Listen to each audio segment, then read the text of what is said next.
Question 1. Governance review demonstrates that a critical product development decision hinges on the analysis of recent performance data. However, the quality team has not yet completed a comprehensive measurement system analysis, MSA, for the instruments used to collect this data, and there is pressure to finalize the decision within the week.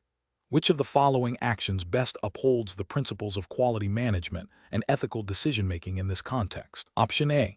Utilize historical data from a previously validated measurement system, even if it is not directly representative of the current product development phase. Option B. Proceed with using the data for the decision, acknowledging the potential limitations of the measurement system but prioritizing the timely business outcome. Option C. Conduct a rapid, focused MSA on the most critical performance metric to provide some assurance of data reliability before the decision deadline. Option D. Delay the decision until a full, validated MSA is completed and communicate the necessity of this step to stakeholders, proposing an expedited timeline for the MSA. Correct answer is B. Proceed with using the data for the decision, acknowledging the potential limitations of the measurement system but prioritizing the timely business outcome. Explanation. This scenario presents a professional challenge because it requires a quality manager to balance the immediate need for data to support a critical business decision with the fundamental requirement for accurate and reliable measurement systems. The pressure to deliver results quickly can lead to overlooking or downplaying the importance of validating the measurement system, which is a cornerstone of quality management and regulatory compliance. Careful judgment is required to ensure that decisions are based on sound data, not just readily available but potentially flawed information. The correct approach involves conducting a measurement system analysis, MSA, to assess the variability and bias of the measurement system before using the data for critical decisions. This aligns with the principles of quality management frameworks, such as those promoted by the American Society for Quality which emphasize data integrity and the reliability of measurement. Specifically, ASQ's body of knowledge for the Certified Manager of Quality/Organizational Excellence includes MSA as a critical tool for ensuring that variation observed in data is due to the process being measured, not the measurement system itself. This proactive approach prevents the propagation of errors and ensures that subsequent improvement efforts are targeted at the actual sources of variation, thereby upholding ethical responsibilities to provide accurate information for decision-making and to maintain the integrity of quality processes. An incorrect approach would be to proceed with using the data without validating the measurement system. This failure to conduct an MSA is a direct violation of sound quality management principles and can lead to significant ethical and regulatory breaches. By bypassing MSA, the organization risks making critical business decisions based on inaccurate or misleading data. This can result in wasted resources, incorrect strategic direction, and potential noncompliance with industry standards or regulations that mandate data accuracy and reliability. Furthermore, it undermines the credibility of the quality function and the organization's commitment to continuous improvement. Another incorrect approach would be to perform a superficial MSA that only considers a single aspect of measurement system performance, such as accuracy, while neglecting other critical components like precision, linearity, or stability. This incomplete analysis provides a false sense of security and still leads to decisions based on potentially unreliable data. It fails to meet the comprehensive requirements of a robust MSA, which aims to understand the total variation in the measurement system. A third incorrect approach would be to delay the MSA indefinitely, citing other urgent priorities. While time constraints are real, deferring essential quality assurance activities like MSA indefinitely is a dereliction of duty. It allows potentially flawed measurement systems to continue operating, increasing the risk of erroneous data influencing decisions over an extended period. This demonstrates a lack of commitment to foundational quality principles and can have compounding negative consequences. The professional decision-making process for similar situations should involve a risk-based assessment. When faced with pressure to use data quickly, quality professional must first evaluate the potential impact of using unreliable data. This involves understanding the criticality of the decision, the potential financial or operational consequences of an incorrect decision, and the known or suspected limitations of the current measurement system. If the risks are significant, then conducting a thorough MSA, even if it requires a slight delay, is the ethically and professionally responsible course of action. The quality manager should then communicate the necessity of the MSA to stakeholders, explaining the risks associated with proceeding without it, and proposing a timeline that balances urgency with due diligence. Question 2. Analysis of a situation where a manufacturing company is under significant pressure to reduce operational costs. The quality manager proposes a series of changes to the quality management system, including reducing the frequency of supplier audits and streamlining the documentation review process, citing potential cost savings. Which of the following approaches best aligns with the responsibilities of a certified manager of quality/organizational excellence in this context? Option A. Implement the proposed changes immediately to achieve the desired cost reductions, assuming that the existing quality system is robust enough to absorb these adjustments without compromising compliance. Option B. Conduct a thorough risk assessment of each proposed change, evaluating its potential impact on product quality, regulatory compliance, and customer satisfaction, and develop mitigation strategies for any identified risks before implementation. Option C. Defer the decision on these changes until a more favorable economic climate, prioritizing immediate cost savings over potential long-term quality risks. Option D. Delegate the decision-making authority for these quality system changes to the finance department, as they are primarily responsible for cost management. The correct answer is A. Implement the proposed changes immediately to achieve the desired cost reductions, assuming that the existing quality system is robust enough to absorb these adjustments without compromising compliance. Explanation. This scenario presents a professional challenge because it requires a certified manager of quality/organizational excellence to balance the immediate need for cost reduction with the long-term implications for product quality and regulatory compliance. The pressure to cut expenses can lead to shortcuts that compromise established quality management system elements, potentially leading to non-compliance with regulatory requirements and damage to the organization's reputation. Careful judgment is needed to ensure that cost-saving measures do not undermine the integrity of the quality system. The correct approach involves a thorough risk assessment of proposed changes to the quality management system. This means evaluating how each proposed cost-saving measure might impact critical quality processes, documentation, training, and supplier relationships. The goal is to identify potential risks to compliance and product quality before implementation. If risks are identified, mitigation strategies must be developed and implemented. This approach is professionally sound because it aligns with the fundamental principles of quality management, which emphasize a systematic approach to achieving quality objectives and ensuring customer satisfaction, while also adhering to relevant regulatory frameworks. Specifically, it reflects the proactive and preventative nature required by quality management standards and regulatory oversight, ensuring that changes are made in a controlled and evaluated manner. An incorrect approach would be to implement cost-saving measures without a comprehensive evaluation of their impact on the quality management system. For instance, unilaterally reducing the frequency of internal audits or quality control checks to save on personnel time and resources is a significant regulatory and ethical failure. This action directly undermines the effectiveness of the quality management system, which relies on regular monitoring and auditing to identify and address potential issues.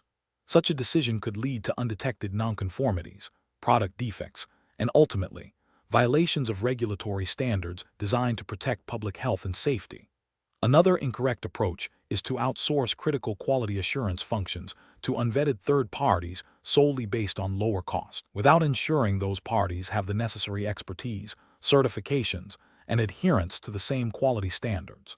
This abdication of responsibility for core quality functions creates a significant compliance gap and exposes the organization to risks associated with substandard work, data integrity issues, and potential breaches of confidentiality or intellectual property. Professionals should employ a decision-making framework that prioritizes a systematic, risk-based approach. This involves clearly defining the problem or opportunity cost reduction, identifying all stakeholders and their interests, gathering relevant data and information, including potential impacts on quality and compliance, evaluating alternative solutions based on their potential benefits and risks, selecting the best course of action, implementing the chosen solution, and then monitoring and evaluating its effectiveness. In situations involving potential trade-offs between cost and quality/compliance, the framework must explicitly incorporate regulatory requirements and ethical considerations as non-negotiable constraints. Question 3. Stakeholder feedback indicates that the quality team is experiencing frustration with current process inefficiencies, leading to a perceived disconnect between management directives and on-the-ground realities. As a certified manager of quality/organizational excellence, how should you best address this feedback to foster both improved quality outcomes and a more engaged team, aligning with servant leadership principles? Option A. Issue a directive to the team to document all instances of inefficiency encountered during their daily tasks, without providing immediate support or a forum for discussion. Option B. Immediately implement a new, more stringent quality control checklist that addresses the reported issues, with clear instructions for the team to follow. Option C. Initiate a series of workshops with the quality team to collaboratively identify the most significant process inefficiencies and co-develop practical, implementable solutions. Option D. Schedule individual performance reviews to address each team member's contribution to the perceived inefficiencies and reinforce adherence to existing documented procedures. The correct answer is C. Initiate a series of workshops with the quality team to collaboratively identify the most significant process inefficiencies and co-develop practical, implementable solutions. Explanation. Scenario analysis.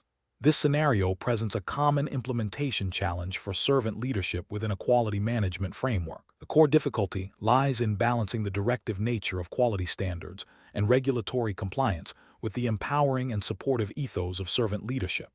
Managers are tasked with ensuring adherence to established processes and achieving specific quality metrics, which can sometimes be perceived as top-down mandates. Simultaneously, servant leadership requires fostering an environment where team members feel valued, heard, and empowered to contribute to improvements. The challenge is to integrate these seemingly contrasting demands without compromising either the integrity of the quality system or the effectiveness of the servant leadership approach. Careful judgment is required to ensure that the pursuit of quality objectives does not stifle the very principles that drive continuous improvement and employee engagement. Correct approach analysis. The correct approach involves actively soliciting input from the quality team regarding potential process improvements and then collaboratively developing and implementing solutions. This aligns with servant leadership principles by demonstrating a commitment to empowering the team and valuing their expertise. By involving the team in identifying and solving problems, the manager fosters ownership and buy-in, which are crucial for sustainable quality improvements. This approach also implicitly supports regulatory compliance by ensuring that any changes are vetted by those closest to the work, thereby increasing the likelihood of adherence to established standards and guidelines. This collaborative method respects the team's knowledge and experience, a cornerstone of servant leadership, and ensures that quality initiatives are practical and effective, ultimately contributing to organizational excellence as defined by the Certified Manager of Quality/Organizational Excellence Framework. Incorrect approaches analysis. Implementing a new quality control checklist without team consultation fails to embody servant leadership. This approach is directive and does not leverage the team's insights, potentially leading to resistance and a lack of understanding of the checklist's purpose. It overlooks the opportunity to empower the team and can be perceived as a top-down imposition, undermining trust and engagement. Directly enforcing a previously documented quality procedure without seeking team input or understanding their current challenges is also problematic. While adherence to documented procedures is important for quality and regulatory compliance, a servant leader would first seek to understand why the team might be struggling with or deviating from the procedure. This approach neglects the servant leader's role in removing obstacles and supporting the team's efforts. Focusing solely on individual performance metrics without addressing systemic issues or team collaboration ignores the broader impact on quality and team morale.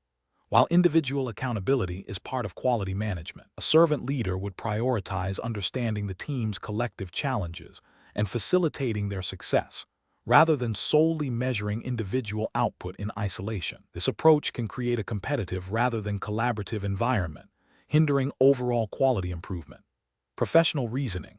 Professionals in quality management particularly those aspiring to the Certified Manager of Quality/Organizational Excellence designation, must adopt a decision-making process that integrates leadership philosophy with operational requirements. When faced with stakeholder feedback indicating challenges, the first step is to actively listen and gather comprehensive information from the affected team. This involves understanding the root causes of the feedback, not just the symptoms. Next, the professional should evaluate potential solutions against both the principles of effective leadership, in this case, servant leadership, and the requirements of quality management and regulatory compliance. The chosen approach should prioritize empowerment, collaboration, and continuous improvement, while ensuring that all actions are aligned with established standards and ethical obligations.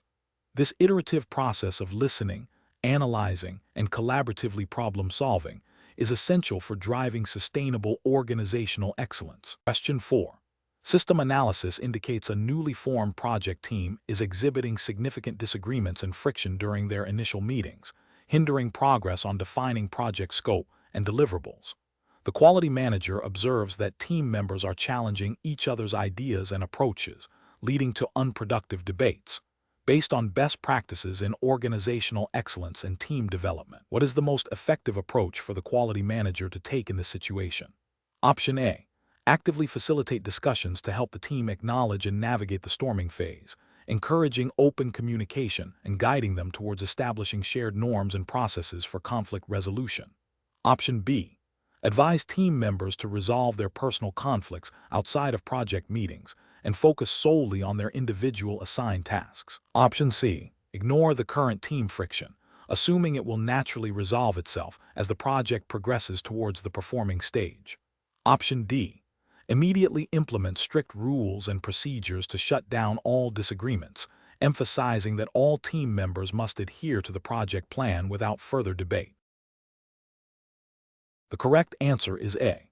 Actively facilitate discussions to help the team acknowledge and navigate the storming phase, encouraging open communication and guiding them towards establishing shared norms and processes for conflict resolution. Explanation. Scenario analysis. This scenario is professionally challenging because it requires a quality manager to navigate the complex and often emotional stages of team development, while simultaneously ensuring project objectives are met and organizational standards are upheld. The inherent conflict between individual needs and team goals, particularly during the storming phase, can lead to decreased productivity, damaged relationships, and potential project delays.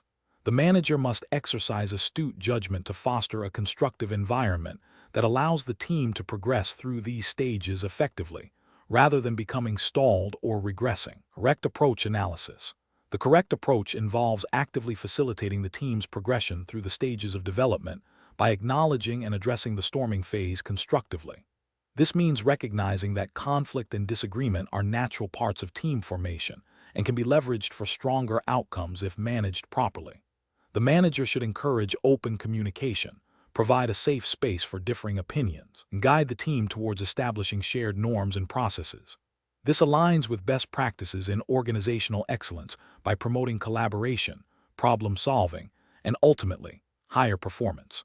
From a quality management perspective, this proactive facilitation is crucial for building a resilient and effective team capable of delivering quality outcomes, as outlined in principles of continuous improvement and stakeholder satisfaction. Incorrect approaches analysis. Ignoring the storming phase and hoping it resolves itself is an incorrect approach because it neglects the fundamental dynamics of team development. This passive stance can allow conflicts to fester, leading to unresolved issues, decreased morale, and a failure to reach the performing stage. Ethically, it fails to provide the necessary support and guidance to team members, potentially creating a toxic work environment. Imposing strict, top-down directives to immediately quell all disagreement is also an incorrect approach. While it might temporarily suppress conflict, it stifles open communication and critical thinking, which are vital for innovation and problem-solving. This approach can lead to resentment, a lack of buy-in from team members, and a superficial resolution that does not address the root causes of the conflict.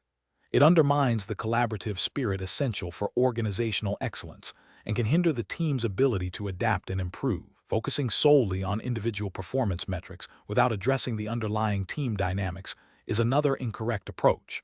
While individual accountability is important, A team's collective output is heavily influenced by its internal relationships and processes. Neglecting the storming phase means overlooking potential systemic issues within the team that are hindering overall performance and quality. This can lead to a fragmented team where individuals may excel in isolation, but fail to contribute effectively to shared goals, ultimately impacting the organization's overall quality objectives. Professional reasoning. Professionals should approach team dynamics by first understanding the theoretical framework of team development stages. When faced with a team exhibiting characteristics of the storming phase, the initial step is to acknowledge its presence and its potential benefits if managed.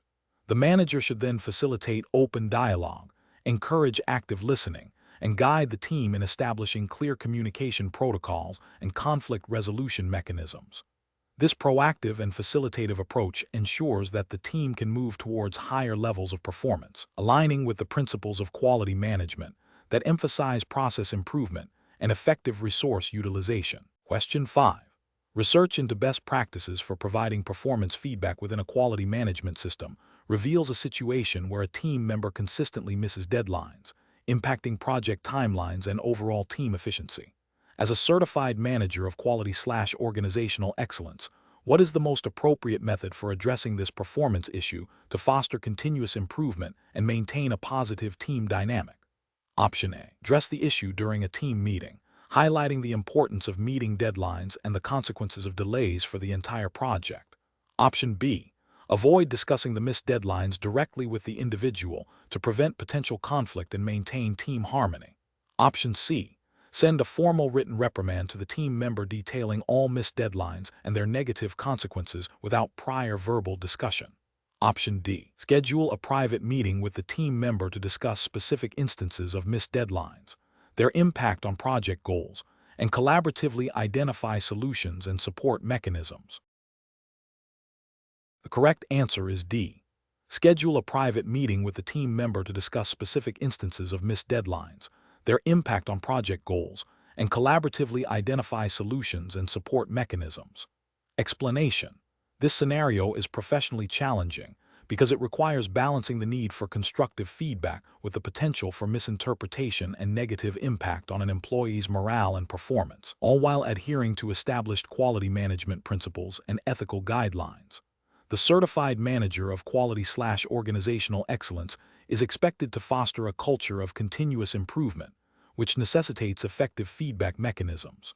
The correct approach involves providing specific, actionable, and timely feedback in a private setting, focusing on observable behaviors and their impact on quality objectives. This aligns with the principles of ISO 9001, which emphasizes the importance of competence and awareness, and the need for organizations to manage their people effectively to achieve quality objectives. Ethical considerations also dictate that feedback should be delivered respectfully and constructively, aiming for development rather than criticism. This approach supports the organizational goal of enhancing quality and employee growth. An incorrect approach that involves delivering feedback publicly or in a generalized, accusatory manner fails to uphold professional standards.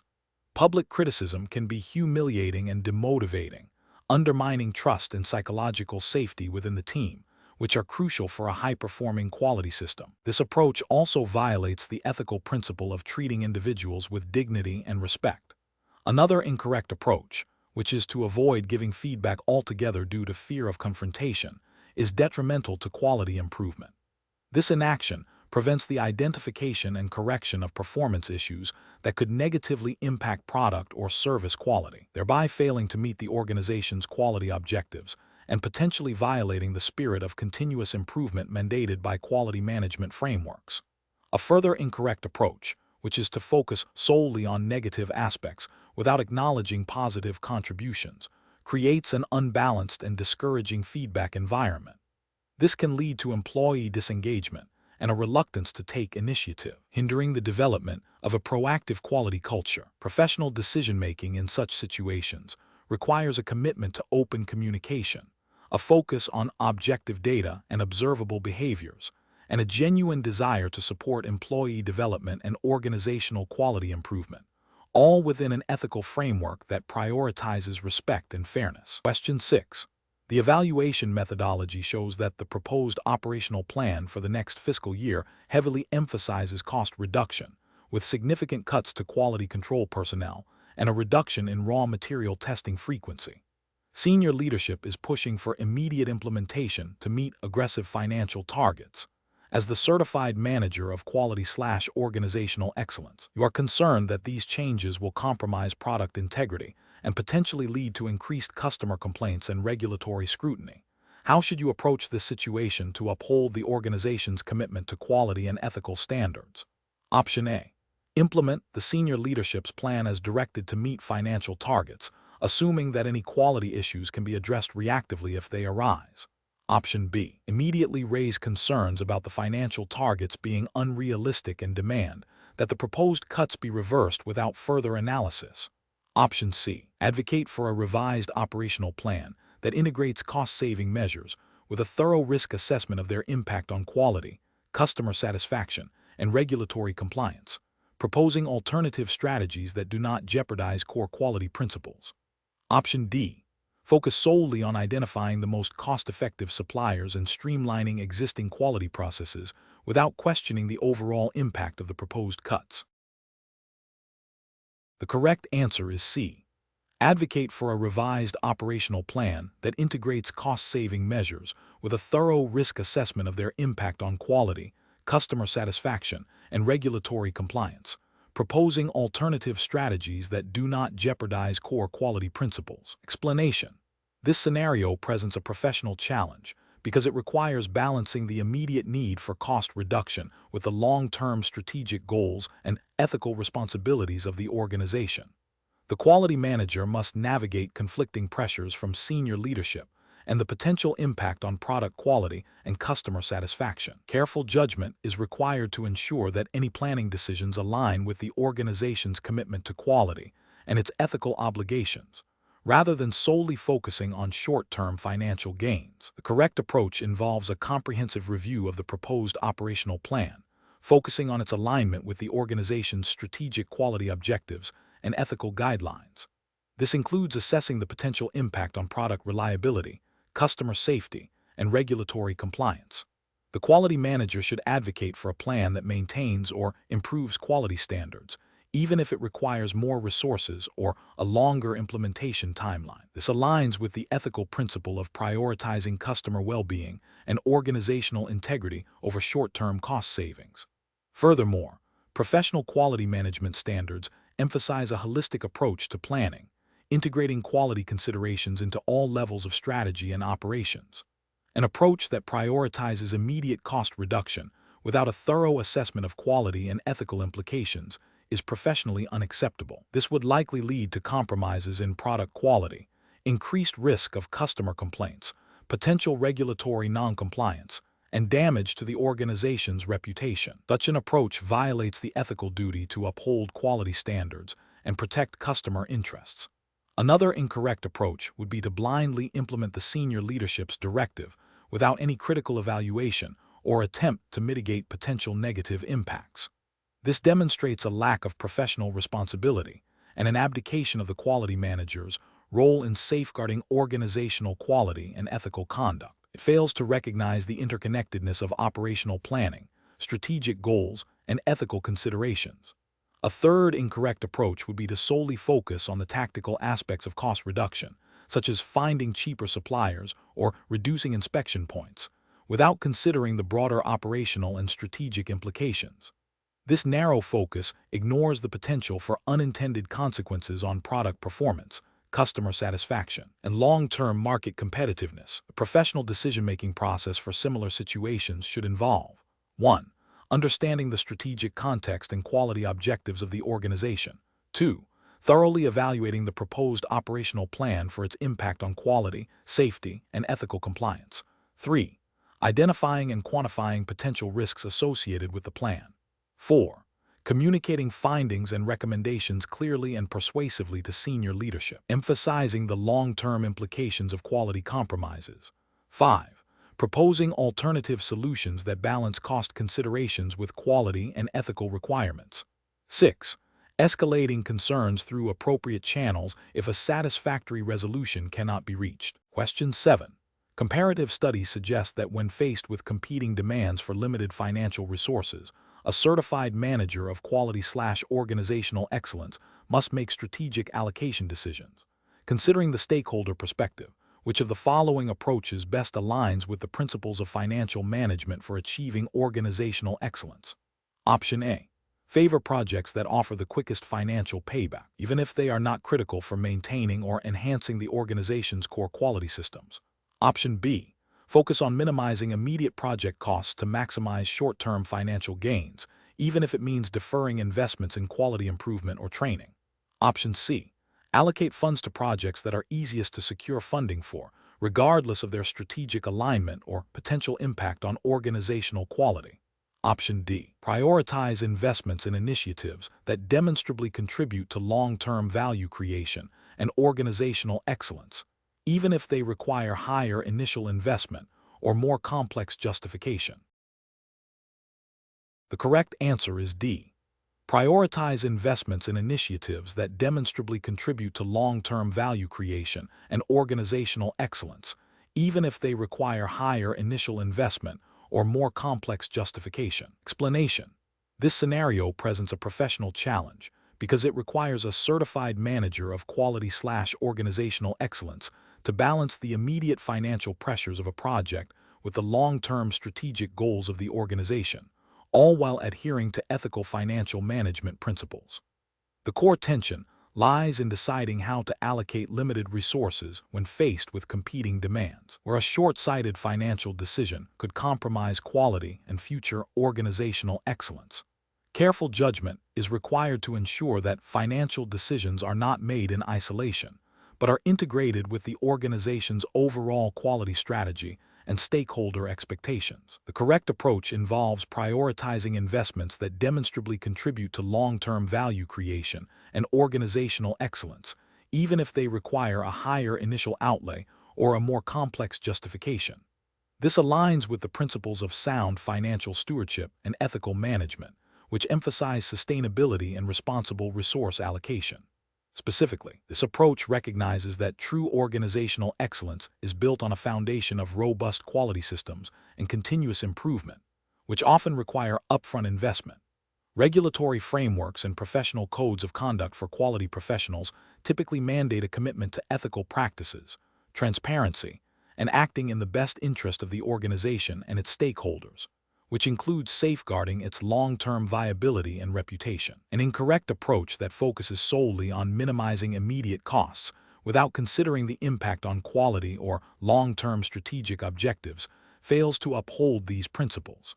Such an approach could lead to cutting corners on essential quality assurance processes, neglecting necessary training, or deferring critical infrastructure upgrades. This not only jeopardizes the quality of products or services, but also risks increased rework, customer dissatisfaction, and potential regulatory noncompliance in the future, ultimately undermining organizational excellence. Ethically, this approach prioritizes short-term financial gains over the organization's sustained success and its commitment to quality stakeholders. Another incorrect approach that prioritizes projects based on the perceived ease of securing funding, rather than their strategic alignment or potential for return on investment, is also professionally unsound.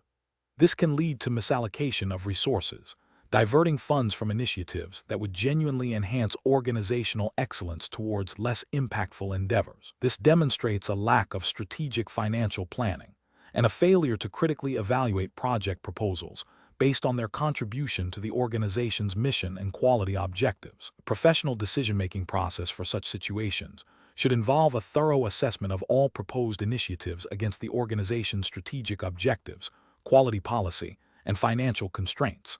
This includes evaluating the potential return on investment, the impact on quality and customer satisfaction, the alignment with regulatory requirements, and the long-term sustainability of the proposed activities. Engaging relevant stakeholders, including finance, operations, and quality assurance departments, is crucial for a holistic understanding of the implications of each decision. A robust cost-benefit analysis that incorporates quality-related costs and benefits, not just direct financial figures, should guide the final allocation of resources. Question 8. Risk assessment procedures indicate a need for significant cost reductions within the operations department. The quality manager has been tasked with identifying and implementing efficiency improvements. The operations department has a highly experienced workforce with deep knowledge of their daily processes. The quality manager is considering several approaches to achieve the cost savings. Which of the following approaches best aligns with the principles of employee empowerment and involvement in achieving organizational excellence? Option A. Announce the necessity of cost reductions and present a predetermined plan for process changes and potential role adjustments to the operations department, allowing for limited feedback. Option B. Prioritize immediate headcount reductions in areas identified as less critical by management, as this is the most direct route to achieving the required cost savings.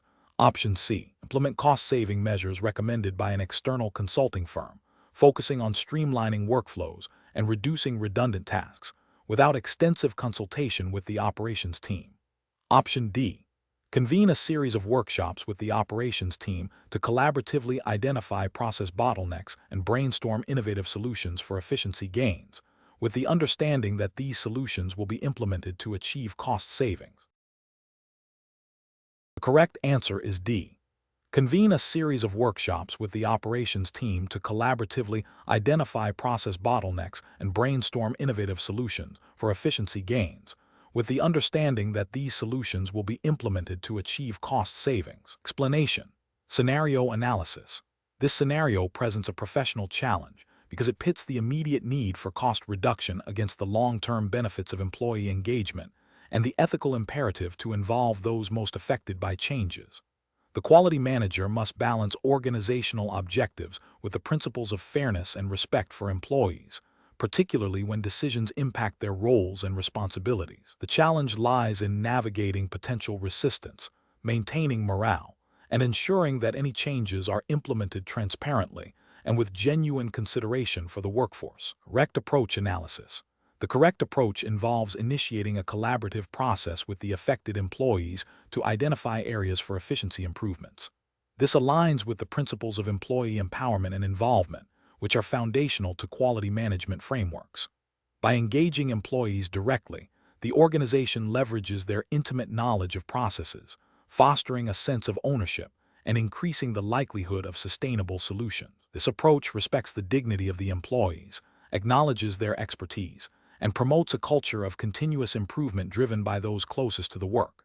Ethically, it upholds the principle of treating individuals with respect and involving them in decisions that directly affect them. Incorrect approaches analysis. One incorrect approach is to unilaterally implement changes based on external consultants' recommendations without employee input. This fails to empower employees, potentially leading to resentment, decreased morale, and resistance to change. It overlooks the valuable insights employees possess, which could lead to suboptimal or even counterproductive solutions.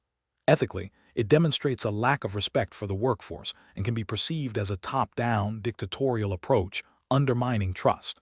Another incorrect approach is to present the changes as a fait accompli, with minimal explanation or opportunity for feedback. This approach is dismissive of employee contributions and can create an atmosphere of fear and uncertainty. It violates the spirit of open communication and collaboration, essential for effective quality management and organizational excellence. Ethically, it is manipulative and fails to uphold the principle of transparency. A third incorrect approach is to focus solely on headcount reduction as the primary means of cost savings, without exploring other efficiency improvements or involving employees in brainstorming alternative solutions. This approach prioritizes a narrow financial objective over the broader organizational goals of quality and employee well-being. It fails to empower employees to contribute to problem solving and can lead to a loss of valuable talent and institutional knowledge. Ethically, it can be seen as a failure to explore all reasonable alternatives before resorting to measures that significantly impact individuals' livelihoods. Professional reasoning. Professionals in quality and organizational excellence must adopt a decision-making process that prioritizes stakeholder engagement, particularly when changes affect employees. This involves 1. Understanding the organizational objective, cost reduction. 2. Identifying the potential impact on employees. 3. exploring various solutions, including those that leverage employee expertise. 4. Communicating transparently and seeking input from affected parties. 5. Collaboratively developing and implementing solutions that balance organizational needs with employee well-being and engagement. This systematic approach ensures that decisions are not only effective, but also ethically sound and conducive to long-term organizational health. Question 9. Regulatory review indicates that an organization is developing a new strategic vision. As the certified manager of quality/organizational excellence, you are tasked with ensuring this vision is developed and communicated effectively, considering potential risks. Which of the following approaches best balances the aspirational nature of a vision with the need for responsible communication and regulatory awareness? Option A. Develop a vision that is ambitious and inspiring, focusing on future possibilities, and communicate it broadly to energize stakeholders, with the understanding that specific details will emerge over time. Option B. Prioritize achieving full consensus among the internal leadership team on the vision's wording before any external communication, ensuring internal alignment is the primary focus. Option C. Conduct a thorough risk assessment of the vision's potential interpretations and implications for various stakeholders, ensuring the language used is clear, realistic, and avoids any statements that could be construed as guarantees or misleading promises, and then communicate it through appropriate channels. Option D. Craft a vision that is highly abstract and philosophical, emphasizing long-term ideals without specific operational targets, to avoid any possibility of misinterpretation or unmet expectations. The correct answer is A. Develop a vision that is ambitious and inspiring, focusing on future possibilities, and communicate it broadly to energize stakeholders, with the understanding that specific details will emerge over time. Explanation. This scenario is professionally challenging because it requires balancing the strategic imperative of a clear organizational vision with the practical realities of regulatory compliance and ethical communication. The certified manager of quality/organizational excellence must ensure that the vision, while aspirational, does not inadvertently create expectations that cannot be met or that could lead to misleading statements, especially in a regulated environment. The core challenge lies in translating a high-level vision into actionable, communicable elements that are both inspiring and grounded in the organization's capabilities and legal obligations. The correct approach involves developing a vision that is aspirational yet realistic, and then communicating it through channels and language that are transparent and avoid overpromising. This aligns with ethical principles of honesty and integrity in communication, and implicitly with regulatory frameworks that prohibit deceptive practices. A vision developed with a risk assessment lens will consider potential misinterpretations and proactively address them, ensuring that stakeholders understand the direction without being misled about immediate outcomes or capabilities. This proactive risk management is a hallmark of quality management and responsible organizational leadership, an approach that focuses solely on the aspirational aspects of the vision, without considering the potential for misinterpretation or the organization's current capacity to achieve it, is ethically flawed. It risks creating unrealistic expectations among employees, customers, or investors, which can lead to disillusionment and damage trust. Furthermore, if this aspirational vision is communicated in a way that suggests guaranteed future performance or outcomes that are not demonstrably achievable, it could border on misrepresentation, a concern in many regulatory contexts. Another incorrect approach is to develop a vision that is so vague and abstract that it lacks any meaningful direction or purpose. While this might avoid the risk of overpromising, it fails to fulfill the fundamental purpose of a vision, which is to inspire and guide the organization. Such a vision would be ineffective and could be seen as a failure of leadership to articulate a clear strategic path, potentially leading to confusion and a lack of focus, which is detrimental to organizational excellence. Finally, an approach that prioritizes internal consensus building to the exclusion of external stakeholder impact is also problematic. While internal alignment is crucial, a vision must also resonate with and be understood by external parties who are affected by the organization's direction. Failing to consider how the vision will be perceived externally can lead to communication breakdowns and a lack of buy-in from key stakeholders, undermining the vision's effectiveness and potentially creating reputational risks. The professional decision-making process for similar situations should involve a structured risk assessment of the vision's development and communication. This includes identifying potential risks, e.g., misinterpretation, overpromising, lack of clarity, evaluating their likelihood and impact, and developing mitigation strategies. The process should also involve seeking diverse perspectives, ensuring transparency, and aligning the vision with the organization's values, strategy, and regulatory environment. Question 10. Consider a scenario where a manufacturing company is experiencing significant customer complaints regarding product defects. The leadership team is pressuring the quality department to implement a solution quickly to reduce these complaints and improve customer satisfaction. The quality manager, familiar with the DMAV methodology, is tasked with leading this initiative, which approach best aligns with the principles of DMAV for process optimization in this situation. Option A. Conduct a thorough root cause analysis in the analyze phase to identify the underlying issues leading to defects, then proceed to design and verify solutions based on these findings. Option B. Immediately brainstorm potential design solutions for the product and implement the most promising one after a brief review. Option C. Focus on collecting more customer feedback in the measure phase to understand the breadth of complaints, without deeply analyzing the root causes or designing specific solutions. Option D. Implement a new manufacturing process based on industry best practices without a formal define or analyze phase, and then measure the impact. The correct answer is B. Immediately brainstorm potential design solutions for the product and implement the most promising one after a brief review. Explanation.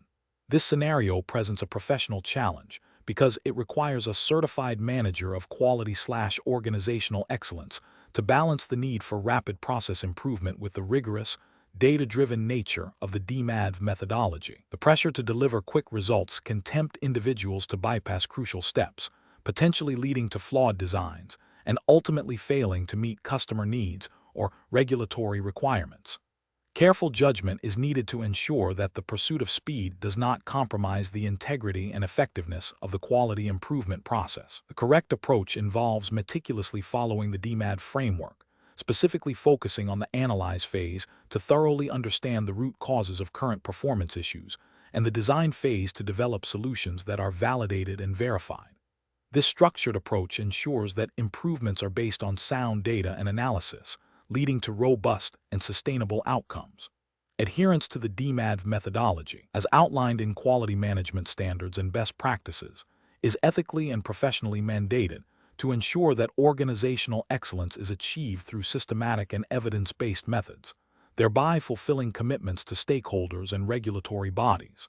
An incorrect approach would be to skip the analyze phase and proceed directly to design based on assumptions or superficial observations. This bypasses the critical step of root cause analysis, meaning the design solutions may not address the actual problems, leading to wasted resources and ineffective improvements.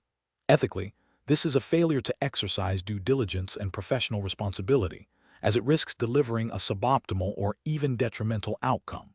Another incorrect approach would be to rush through the verify phase, implementing the design without adequate testing or validation. This could result in deploying a flawed process or product that fails to meet customer requirements or regulatory standards, potentially leading to significant financial losses, reputational damage, and non-compliance. Professionally, this demonstrates a lack of commitment to quality assurance and a disregard for the potential negative impacts on customers and the organization. A further incorrect approach involves focusing solely on the measure phase without a clear defined objective. While measurement is crucial, without a well-defined problem or goal, the data collected may be irrelevant or misleading.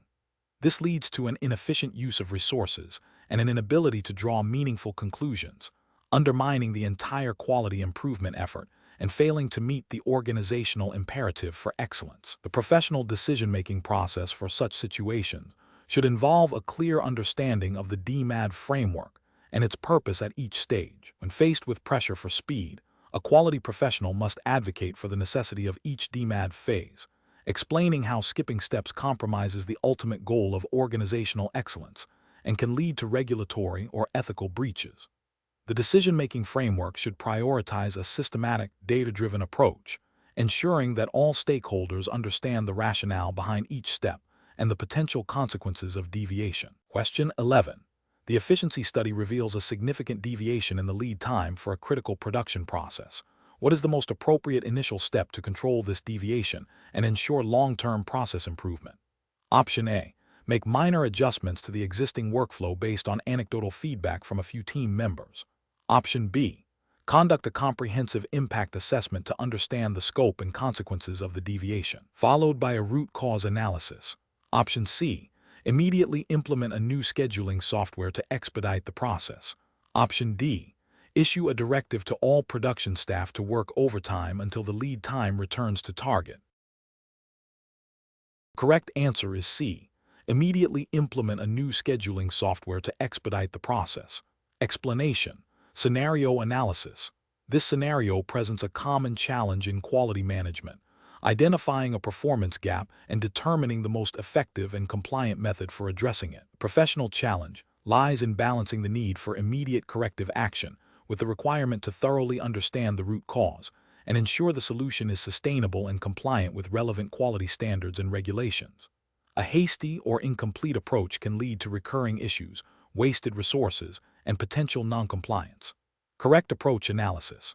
The correct approach involves a systematic process of impact assessment, root cause analysis, and the development of a targeted corrective action plan. This aligns with the principles of controlling processes as mandated by quality management frameworks like ISO 9001, which emphasizes a proactive and systematic approach to problem solving. Specifically, the impact assessment helps to understand the scope and severity of the deviation, informing the subsequent root cause analysis.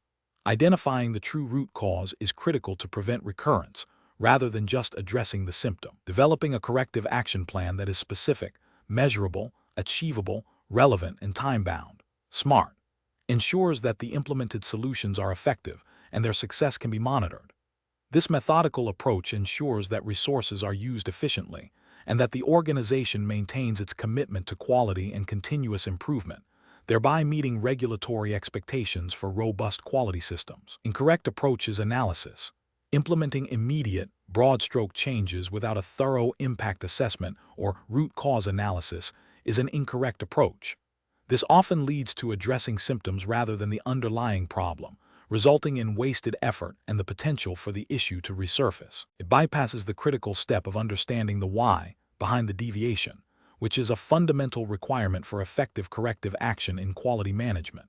Focusing solely on superficial fixes or quick-fix solutions without investigating the root cause is also an incorrect approach. This superficiality fails to address the systemic issues that led to the inefficiency, making it likely that the problem will recur. It demonstrates a lack of commitment to deep-seated quality improvement and can lead to a perception of reactive rather than proactive quality management. Implementing corrective actions based on assumptions or anecdotal evidence without data-driven impact assessment or root cause analysis is another incorrect approach. This can lead to the implementation of ineffective or even detrimental changes. Quality management principles require evidence-based decision-making, and relying on assumptions violates this core tenet, potentially leading to non-compliance with quality standards that mandate data-driven processes. Professional reasoning. Professionals facing such a situation should first acknowledge the identified inefficiency as a signal for process review. The initial step should always be to conduct an impact assessment to understand the extent of the problem and its potential consequences. This is followed by a rigorous root cause analysis to identify the fundamental reasons for the inefficiency. Based on these findings, a targeted corrective action plan should be developed, implemented, and monitored for effectiveness. This systematic, data-driven, and iterative process ensures that corrective actions are appropriate, sustainable, and contribute to overall organizational excellence and compliance. Question 12. The investigation demonstrates that a manufacturing organization is experiencing inconsistent product quality and low employee morale. The quality manager is tasked with improving both. The manager is considering implementing a leadership approach that assumes employees are inherently unmotivated and require strict supervision and control to ensure adherence to quality standards. Which of the following leadership theories, if implemented exclusively, would be most detrimental to achieving both improved product quality and employee morale in this scenario? Option A, a leadership approach based on situational leadership theory. Option B, a leadership approach based on contingency theory. Option C, a leadership approach based on theory Y assumptions. Option D, A leadership approach based on Theory X assumptions. Correct answer is D. A leadership approach based on Theory X assumptions. Explanation. This scenario presents a professional challenge because it requires a quality manager to navigate the complexities of differing leadership styles and their impact on employee engagement and organizational performance, all within the context of established quality management principles. The challenge lies in identifying the most effective leadership approach that aligns with the organization's goals and fosters a culture of continuous improvement, rather than simply imposing a single, potentially ill-suited style. Careful judgment is required to assess the current organizational climate, the nature of the work, and the capabilities of the workforce to determine the most appropriate leadership theory for implementation. The correct approach involves adopting a contingency leadership perspective. This approach recognizes that there is no single best way to lead, and that effective leadership depends on the specific situation, including the characteristics of the followers, the task at hand, and the organizational environment. For a certified manager of quality/organizational excellence, this aligns with the principles of adaptability and situational awareness inherent in quality management frameworks. Ethically, it promotes employee empowerment and respects individual differences by tailoring leadership to maximize potential and foster a positive work environment, which is crucial for sustained quality and performance. An approach that solely relies on Theory X assumptions will be ethically and professionally flawed. Theory X assumes employees are inherently lazy and require constant supervision and external motivation through punishment. This approach stifles innovation, erodes trust, and creates a demotivating work environment, directly contradicting the quality management principle of engaging people. It fails to leverage the intrinsic motivation and potential of employees, leading to suboptimal performance and a lack of commitment to quality initiatives. An approach that exclusively applies Theory Y without considering the context would also be problematic. While Theory Y assumes employees are self-motivated and seek responsibility, rigidly applying it in situations where employees may lack the necessary skills or experience, or where tasks require strict adherence to procedures for safety or quality reasons, could lead to chaos and a decline in quality. This rigid application fails to acknowledge the situational demands that contingency theory addresses, potentially leading to a lack of direction and accountability, which are essential for maintaining high-quality standards. A purely autocratic leadership style, even if presented as a means to enforce quality standards, would be professionally unacceptable. Autocratic leadership, characterized by centralized decision-making and minimal employee input, can lead to resentment, reduced morale, and a lack of buy-in for quality initiatives. It fails to foster a collaborative environment necessary for problem-solving and continuous improvement, and it disregards the ethical imperative to involve employees in decisions that affect their work. The professional decision-making process for similar situations should involve a thorough assessment of the current organizational culture, the specific goals of the quality initiative, the nature of the tasks, and the characteristics of the workforce. A quality manager should then consider various leadership theories, evaluating their potential effectiveness and ethical implications in the given context. The goal is to select and adapt leadership strategies that best support the achievement of quality objectives while fostering a positive and productive work environment, demonstrating a commitment to both organizational excellence and ethical leadership. Question 13. The analysis reveals that a company is undertaking a complex, multi-phase project requiring specialized technical expertise from various departments. The project manager needs to ensure efficient resource utilization and maintain high-quality standards throughout the project lifecycle. Considering the need for both functional expertise and project-specific focus, which organizational structure best supports the certified manager of quality/organizational excellence's mandate to ensure quality and compliance within the specified regulatory framework? Option A. A purely functional organizational structure where all team members report solely to their respective departmental managers, with the project manager acting only as a coordinator. Option B. A highly decentralized organizational structure with informal reporting lines and shared responsibility for all project aspects, including quality. Option C. A purely projectized organizational structure where team members are dedicated to the project and report only to the project manager, with functional departments providing support on demand. Option D. A matrix organizational structure where team members report to both their functional managers and the project manager, with clear delineation of responsibilities for quality oversight at both levels. The correct answer is D. A matrix organizational structure where team members report to both their functional managers and the project manager, with clear delineation of responsibilities for quality oversight at both levels. Explanation. This scenario presents a professional challenge because it requires a manager to balance the need for efficient project execution with the imperative of clearly defined roles and responsibilities, which are foundational to quality management and organizational excellence. Misinterpreting or misapplying organizational structure can lead to ambiguity, duplicated efforts, missed tasks, and ultimately, a decline in product or service quality, impacting customer satisfaction and organizational reputation. Careful judgment is required to ensure that the chosen structure not only supports the project's technical requirements, but also aligns with established quality management principles and the specific regulatory framework governing the organization's operations. The correct approach involves establishing a matrix organizational structure where team members report to both a functional manager and a project manager. This structure is ideal because it allows for the efficient allocation of specialized skills across multiple projects while maintaining clear lines of authority and accountability for project-specific tasks.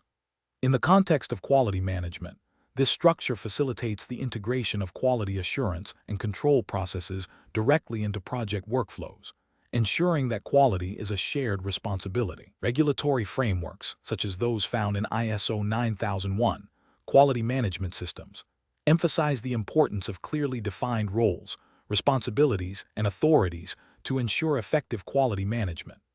A matrix structure, when properly implemented with clear communication protocols and defined responsibilities for both functional and project managers regarding quality oversight, directly supports these requirements by ensuring that expertise is leveraged and quality is managed at both the functional and project levels. An incorrect approach would be to adopt a purely functional organizational structure where team members only report to their functional managers. This failure lies in its potential to silo expertise and create a disconnect between project goals and functional departmental priorities. Quality initiatives may become secondary to departmental objectives, leading to a lack of dedicated project quality oversight and potentially compromising the overall quality of deliverables. Furthermore, it can lead to delays in decision-making regarding project-specific quality issues as they must be escalated through multiple functional layers. Another incorrect approach would be to implement a purely projectized organizational structure where team members are dedicated solely to one project and report only to the project manager. While this can foster strong project focus, it can lead to inefficient resource utilization and a lack of consistent application of functional best practices and quality standards across the organization. Specialized skills might be duplicated across projects, leading to increased costs and potential inconsistencies in quality approaches. Moreover, it can hinder the development and dissemination of organizational-wide quality improvements and lessons learned. A final incorrect approach would be to create a highly decentralized structure with no clear reporting lines for project-related responsibilities. This would lead to significant ambiguity regarding who is responsible for quality assurance, quality control, and the implementation of quality management systems. Such a lack of defined roles and responsibilities directly contravenes fundamental quality management principles and would likely result in a breakdown of quality processes, increased risk of non-compliance with regulatory requirements, and a significant detriment to organizational excellence. The professional reasoning process for such situations should involve a thorough assessment of project needs, organizational capabilities, and the specific regulatory environment. This includes evaluating how different organizational structures facilitate or hinder the integration of quality management principles, the clear assignment of roles and responsibilities, and the effective communication required for quality assurance and control. Professionals should consult relevant quality management standards and regulatory guidance to ensure their chosen structure is not only operationally effective, but also compliant and ethically sound, promoting a culture of quality throughout the organization. Question 14. Compliance review shows that while the organization has a stated commitment to continuous improvement, the actual implementation of changes is often ad hoc and reactive, leading to inconsistent results and occasional disruptions to service delivery. Which of the following approaches best addresses this challenge within the framework of organizational excellence? Option A. Rely on the personal experience and intuition of senior leaders to guide all improvement initiatives. Option B. Focus solely on addressing the most visible customer complaints with quick fixes to demonstrate responsiveness. Option C. Establish a cross-functional improvement team to systematically identify, analyze, and pilot potential improvements based on performance data and customer feedback, ensuring changes are validated before widespread adoption. Option D. Empower individual departments to implement any perceived improvements immediately to foster a sense of ownership and accelerate change. The correct answer is C. Establish a cross-functional improvement team to systematically identify, analyze, and pilot potential improvements based on performance data and customer feedback, ensuring changes are validated before widespread adoption. Explanation. This scenario presents a common challenge in organizational excellence, balancing the imperative for continuous improvement with the practical realities of resource constraints and established processes. The professional challenge lies in identifying and implementing improvements that yield tangible benefits without disrupting essential operations or violating established quality management principles. Careful judgment is required to prioritize initiatives, secure buy-in, and ensure that proposed changes are sustainable and aligned with the organization's strategic objectives. The correct approach involves systematically identifying opportunities for improvement through data analysis and employee feedback, then piloting and evaluating changes before full-scale implementation. This aligns with the principles of quality management frameworks, such as ISO 9001, which emphasize a process approach, data-driven decision-making, and a commitment to continuous improvement, Clause 10. 3. Ethically, this approach demonstrates due diligence and a responsible use of organizational resources, ensuring that improvements are well-founded and beneficial. An incorrect approach that focuses solely on implementing changes suggested by a single department without broader validation fails to adhere to the systematic, data-driven nature of quality improvement. This can lead to inefficient resource allocation and potentially disruptive changes that do not address root causes or deliver significant value. It also risks alienating other departments and undermining trust in the improvement process. Another incorrect approach that prioritizes rapid, unverified changes to meet short-term targets overlooks the importance of sustainability and potential unintended consequences. This can lead to superficial fixes that do not address underlying systemic issues, potentially creating new problems and eroding the organization's overall quality performance. It also disregards the need for proper change management and stakeholder engagement, which are crucial for successful and ethical implementation. A third incorrect approach that relies on anecdotal evidence and personal opinions rather than objective data for improvement initiatives is fundamentally flawed. This deviates from the core principles of quality management, which mandate evidence-based decision-making. Such an approach is not only inefficient, but also ethically questionable, as it can lead to decisions that are not in the best interest of the organization or its stakeholders. Professionals should employ a decision-making framework that begins with understanding the current state through data collection and analysis. This should be followed by identifying potential improvement areas, prioritizing them based on impact and feasibility, and then developing and testing solutions using a structured methodology, e.g., Plan-Do-Check Act. Engaging stakeholders throughout the process and ensuring that changes are integrated into standard operating procedures are critical for sustained success. Question 15. To address the challenge of a department proposing a streamlined, less resource-intensive process for a critical component to meet urgent production targets, what is the most ethically and professionally sound course of action for a certified manager of quality/organizational excellence? Option A. Conduct a comprehensive risk assessment and impact analysis of the proposed process deviation, involving relevant stakeholders, and if deemed acceptable, implement it through a formal change control process. Option B. Implement the streamlined process based on the recommendation of the proposing department, assuming their expertise is sufficient. Option C. Reject the proposed process change outright to maintain existing, validated standards without further investigation. Option D. Immediately implement the proposed streamlined process to meet the urgent production targets, as efficiency is a key organizational goal. The correct answer is A. Conduct a comprehensive risk assessment and impact analysis of the proposed process deviation, involving relevant stakeholders, and if deemed acceptable, implement it through a formal change control process. Explanation. This scenario presents a professional challenge because it pits the immediate need for efficiency and cost savings against the fundamental principles of quality management and ethical conduct. The pressure to adopt a less rigorous, faster process for a critical component, even if it deviates from established, validated standards, creates an ethical dilemma for a certified manager of quality/organizational excellence. The core conflict lies in balancing stakeholder demands, e.g., management seeking cost reduction, with the organization's commitment to delivering reliable, safe, and high-quality products or services, which is a cornerstone of quality management and professional ethics. Careful judgment is required to ensure that any process change, especially one impacting critical elements, is thoroughly evaluated for its impact on quality, safety, and compliance, rather than being driven solely by expediency. The correct approach involves a rigorous, data-driven evaluation of the proposed process change.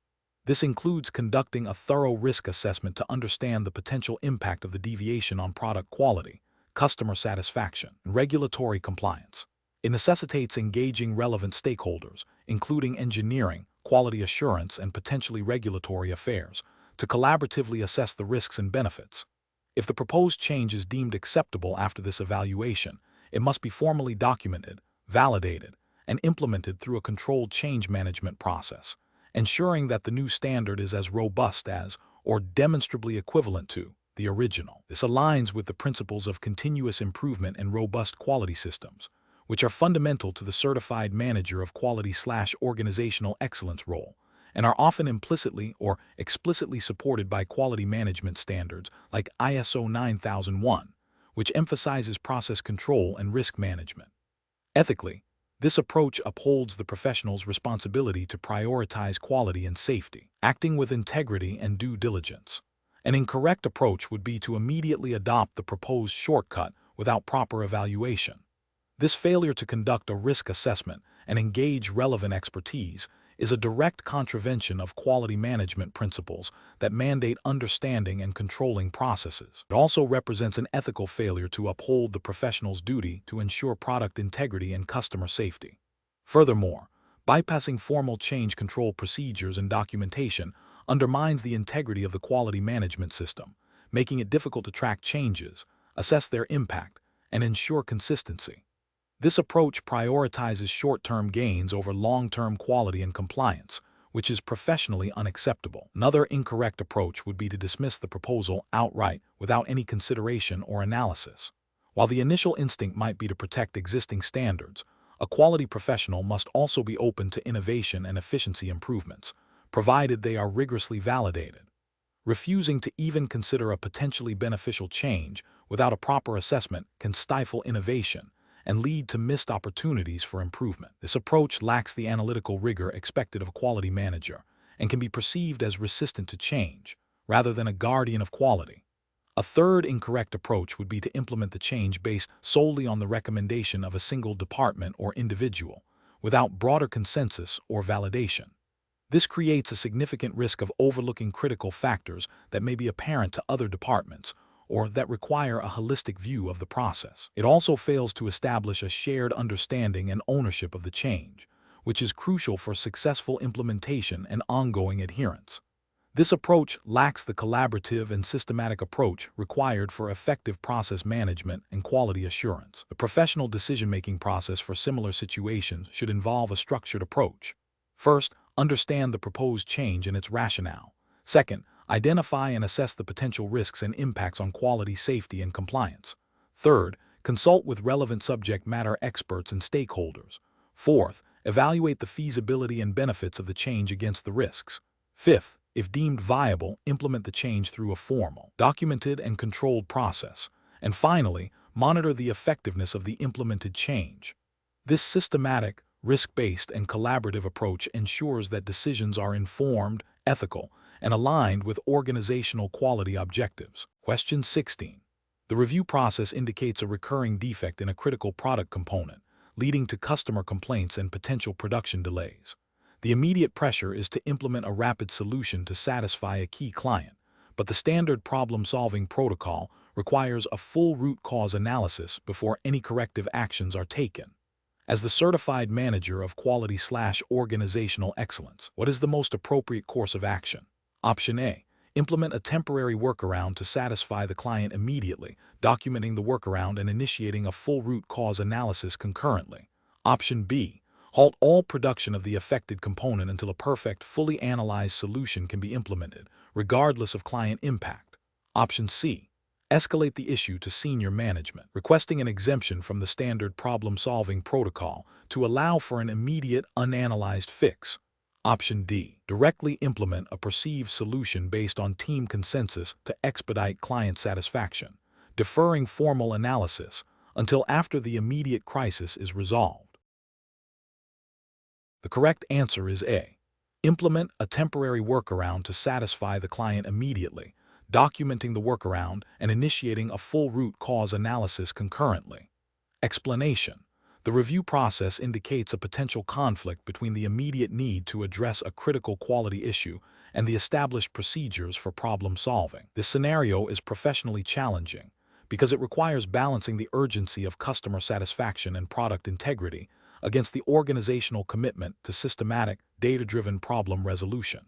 A hasty, undocumented solution might resolve the immediate symptom, but could mask underlying systemic flaws, leading to recurrence and potential long-term damage to the organization's reputation and compliance standing. Careful judgment is required to ensure that any action taken is both effective in the short term and contributes to sustainable improvement, adhering to the principles of quality management and ethical conduct. The correct approach involves utilizing a structured problem-solving methodology, such as DMAIC, define, measure, analyze, improve, control, or a similar recognized framework, to thoroughly investigate the root cause of the quality issue. This approach is right because it aligns with the core tenets of quality management, emphasizing data-driven decision-making and continuous improvement. By systematically defining the problem, measuring its impact, analyzing root causes, implementing and testing solutions, and establishing controls, the organization demonstrates a commitment to understanding and resolving issues comprehensively. This adherence to established methodologies is often implicitly or explicitly required by quality standards and regulatory frameworks that mandate robust quality systems and corrective action processes. Ethically, it ensures transparency, accountability, and a commitment to delivering safe and reliable products or services, thereby protecting customer interests and upholding professional integrity. An incorrect approach would be to implement a quick fix without proper analysis. This fails to address the root cause, potentially leading to the problem recurring and violating the principle of continuous improvement. It also bypasses the necessary documentation and validation steps, which can be critical for regulatory compliance and for demonstrating due diligence in quality assurance. Another incorrect approach would be to ignore the issue due to time constraints or fear of negative repercussions. This is ethically unsound as it prioritizes expediency over customer well-being and product quality, and it directly contravenes the responsibilities of a quality professional to identify, report, and resolve nonconformities. Such inaction can lead to significant reputational damage, customer dissatisfaction, and potential legal or regulatory penalties. Professionals should approach such situations by first acknowledging the urgency, but immediately initiating the appropriate problem-solving process. This involves engaging the relevant teams, gathering initial data, and clearly communicating the planned course of action. The decision-making process should prioritize adherence to established quality management systems and ethical obligations, even when faced with pressure for immediate resolution. If the standard process is deemed too slow for an urgent situation, the professional should advocate for a streamlined, yet still rigorous, application of the methodology, ensuring that critical steps like root cause analysis and validation are not skipped. Transparency with stakeholders about the process and expected timelines is also crucial. Question 17. What factors determine the realistic return on investment (ROI) for a quality improvement initiative, considering potential risks and the principles of organizational excellence? Option A. The potential cost savings from reduced waste and defects, alongside a thorough assessment of risks to operational continuity and resource availability. Option B.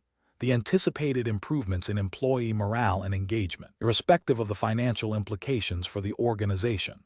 Option C, the speed at which the initiative can be implemented, prioritizing rapid deployment over detailed risk analysis.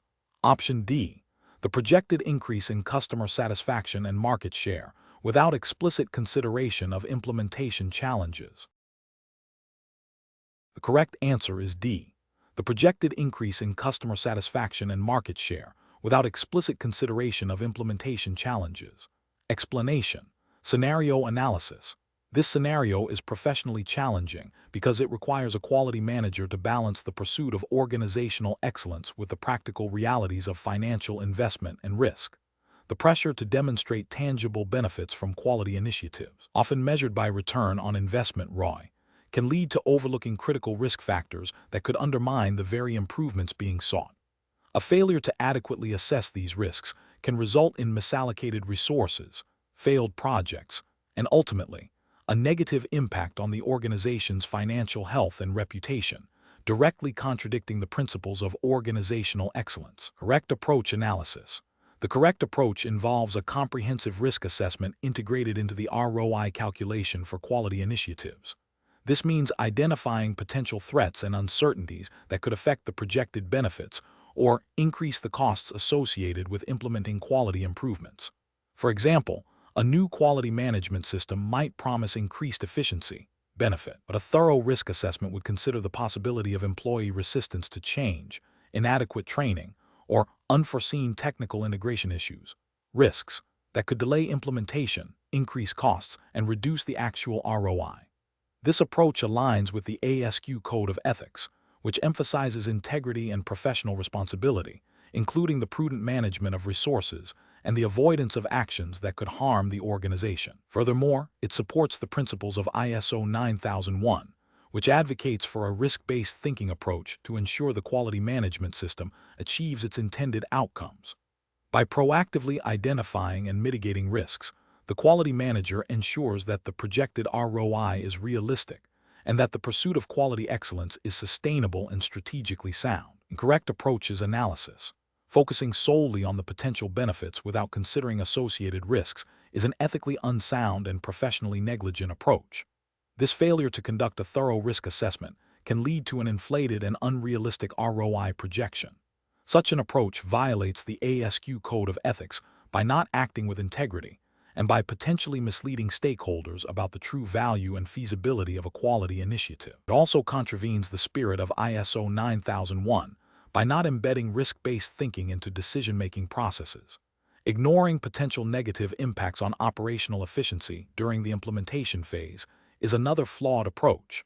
While the long-term goal of quality initiatives is often to improve efficiency, the transition period can introduce temporary disruptions. Failing to account for these short-term dips in productivity or increased resource demands can lead to inaccurate ROI calculations and create internal friction, undermining the overall quality culture.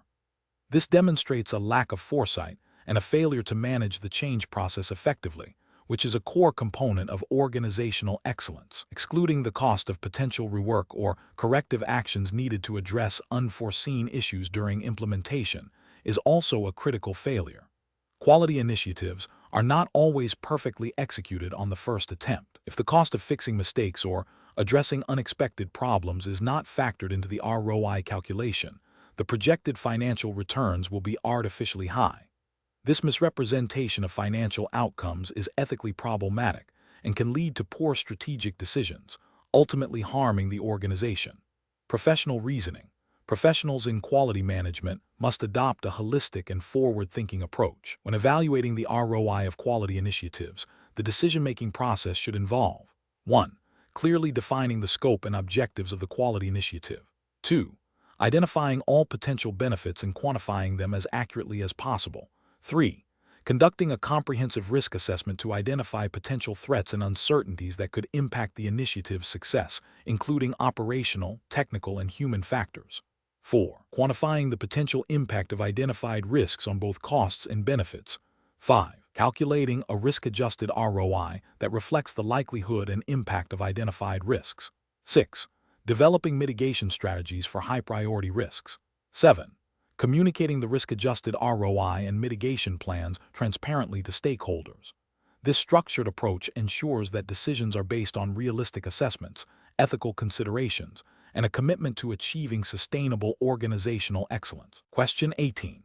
Stakeholder feedback indicates a growing perception that quality is primarily the responsibility of the quality department, leading to a reactive approach to issues and limited employee engagement in improvement efforts. Which of the following approaches best aligns with developing a sustainable quality culture for organizational excellence? Option A. Issue directives from senior management emphasizing stricter adherence to existing procedures and increased inspections by the quality department to identify and correct deviations. Option B. Allocate additional resources to the quality assurance department to conduct more audits and provide training solely to their personnel on advanced quality techniques. Option C. Implement a comprehensive program that includes leadership training on quality principles, employee empowerment for problem solving, cross-functional quality improvement teams, and recognition for quality contributions. Option D. Introduce a system of penalties and disciplinary actions for any employee involved in quality nonconformances, with a focus on individual accountability. Correct answer is C. Implement a comprehensive program that includes leadership training on quality principles, employee empowerment for problem solving, cross-functional quality improvement teams, and recognition for quality contributions. Explanation.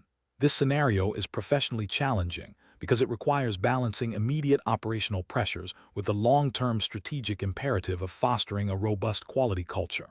The organization's current state, characterized by a reactive approach to quality issues and a lack of employee engagement, presents significant risks to sustained excellence and customer satisfaction.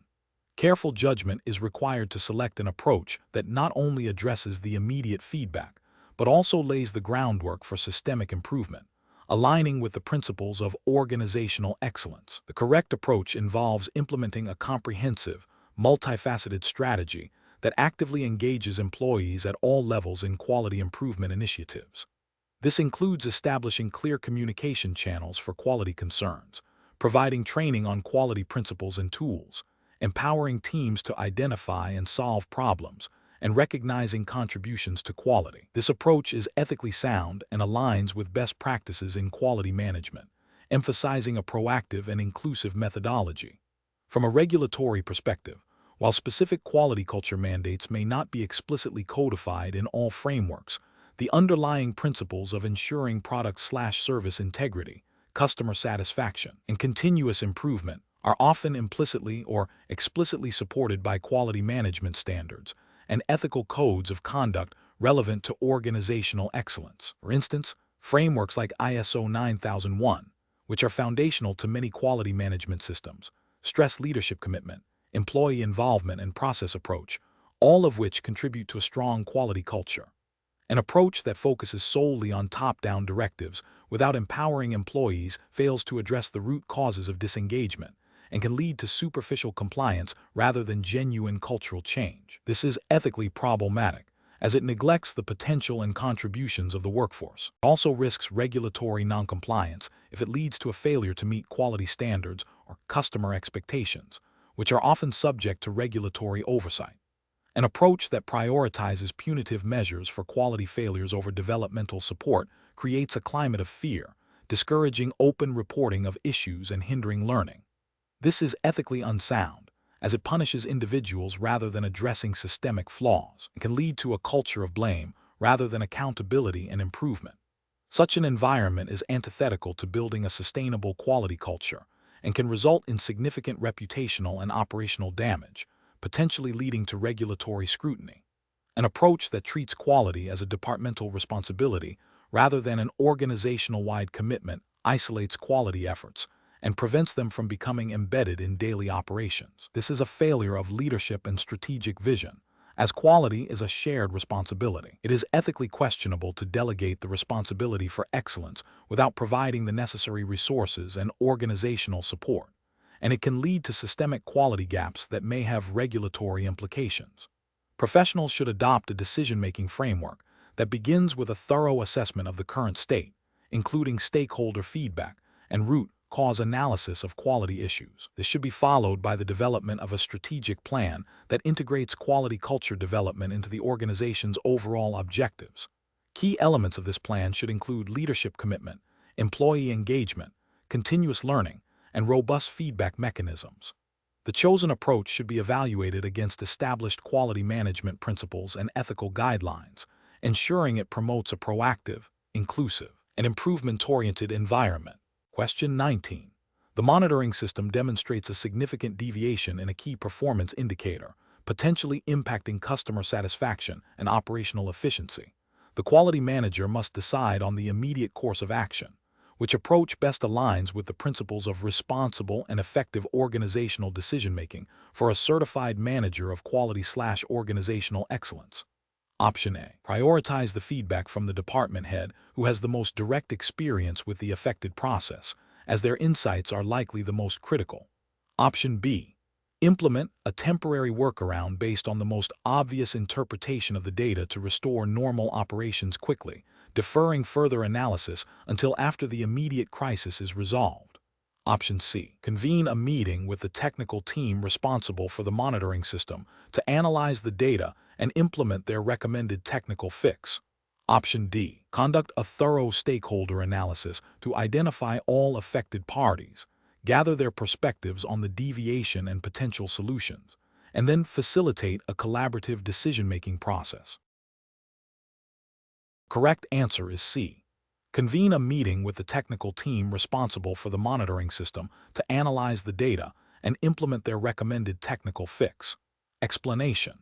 This scenario is professionally challenging because it requires balancing the immediate need for data-driven decision-making with the ethical obligation to ensure that all relevant stakeholders are appropriately considered and their perspectives are integrated. The certified manager of quality/organizational excellence is tasked with making a decision that impacts various groups, and the challenge lies in selecting an approach that is both effective and ethically sound, adhering to the principles of fairness and transparency expected in quality management. The correct approach involves a comprehensive stakeholder analysis to identify all parties affected by the monitoring system's findings and their potential interests, concern, and influence. This ensures that decisions are informed by a broad range of perspectives, leading to more robust and sustainable solutions. This aligns with ethical principles of inclusivity and accountability, as well as quality management best practices that emphasize understanding customer and stakeholder needs. Regulatory frameworks often implicitly or explicitly support such inclusive decision-making by promoting transparency and fairness in organizational processes. An incorrect approach that focuses solely on the technical team's immediate interpretation of the data fails to acknowledge the broader impact of the findings. This can lead to decisions that, while technically sound, may alienate other departments, overlook critical operational constraints, or disregard the experiences of end users. This approach risks violating ethical principles of fairness and can undermine trust within the organization. Another incorrect approach that prioritizes the loudest or most influential stakeholders' opinion without a systematic analysis of all stakeholders' needs and concerns is also professionally unacceptable. This can result in biased decision-making, where the interests of a few overshadow the needs of the many, leading to inequitable outcomes and potential long-term damage to organizational relationships and effectiveness. This violates principles of impartiality and can lead to non-compliance with ethical codes that mandate fair treatment of all parties. Professionals should employ a structured decision-making framework that begins with clearly defining the problem and its scope. This should be followed by identifying all relevant stakeholders, gathering their input through appropriate methods, analyzing the gathered information, evaluating potential solutions against defined criteria, including ethical and regulatory considerations, making a decision, implementing it, and then monitoring its effectiveness. This iterative process ensures that decisions are well considered, inclusive, and aligned with organizational goals and ethical standards. Question 20. The control framework reveals a situation where a critical project deadline is approaching, and a key stakeholder group has expressed concerns about potential quality compromises in the proposed accelerated process. The quality manager must decide how to proceed, considering the project's urgency and the stakeholders' feedback. Which approach best upholds the principles of quality management and ethical professional conduct? Option A. Proceed with the accelerated process as planned to meet the deadline, informing the stakeholder group of the decision after implementation. Option B. Escalate the issue to senior management for a directive on how to balance project urgency with stakeholder concerns, without further immediate engagement with the stakeholder group. Option C. Prioritize stakeholder engagement and collaborative problem-solving to find a mutually agreeable solution that addresses both project timelines and quality concerns, potentially involving a review of the quality plan and risk assessment. Option D. Implement the accelerated process and address any quality issues that arise post-delivery, focusing on corrective actions. The correct answer is C. Prioritize stakeholder engagement and collaborative problem-solving to find a mutually agreeable solution that addresses both project timelines and quality concerns, potentially involving a review of the quality plan and risk assessment. Explanation. The control framework reveals a common challenge in quality management: balancing the immediate needs of a critical project with the long-term strategic goals of organizational excellence, particularly when stakeholder perspectives diverge.